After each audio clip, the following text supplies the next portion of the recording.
Jadi sistem politik juga ibarat sebuah pesawat atau sebuah kapal, ya kan? Jadi nahkoda itu kalau nggak ganti-ganti capek. Jadi biasa dong, kita cari nahkoda yang terbaik. Baik, kalau menang kalah adalah sebuah hal biasa. Jika paslon nomor 3 yang diusung oleh Partai Gerindra kalah, Anda juga masalah. Ya gimana? Masa mau apa? Kalau kita kalah, asal jangan curang. Ya kan? Coba orang main sepak bola aja kalau dicurangi, jadi ini tidak.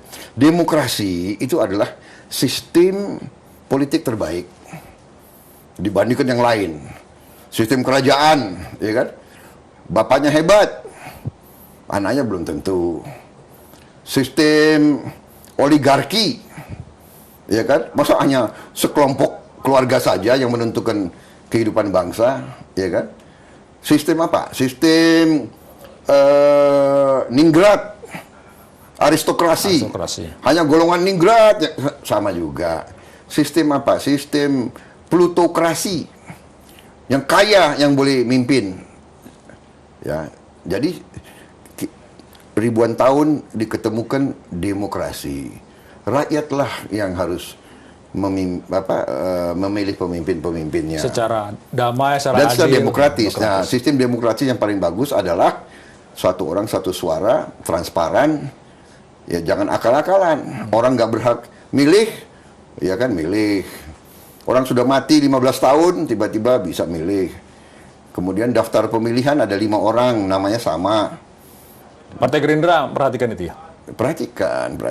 Ya kita terus ya, karena ini akal-akalan ini tidak hanya terjadi di Indonesia. Ya. Anda simak, Presiden Trump saja, dia mengeluh bahwa ada sekian juta suara misterius di pemilihan Amerika. Bayangkan kalau negara yang sudah begitu maju seperti Amerika, mereka saja membicarakan kemungkinan manipulasi suara. Ya. Ingat dulu waktu Presiden Bush di Florida terpilih, itu kan juga sampai ada split decision ya. Iya, dan itu akhirnya diputuskan oleh Mahkamah Agung. Ya, jadi kalau negara yang sudah ratusan tahun berdemokrasi begitu, apalagi kita. Nah, ini perlu kearifan. Ya kan kita harus, marilah kita jaga bersama. Karena risikonya kalau demokrasi kita gagal, ya kita tahu kan dari sejarah alternatif terhadap demokrasi apa? Kita tahu. Ya. Dan pemimpin-pemimpin harus tahu. Satu lagi, risikonya adalah kekerasan. Risikonya tidak baik. Satu hal yang buat suasana panas, tensi panas adalah betapa begitu banyak berseliwerannya hoax, media sosial yang caci maki, merendahkan satu sama lain. Apa komentar Anda terhadap itu? Sebetulnya ya, hoax dan sebagainya kan sudah ada dari zaman dulu. Dulu bentuknya mungkin lain, ya kan?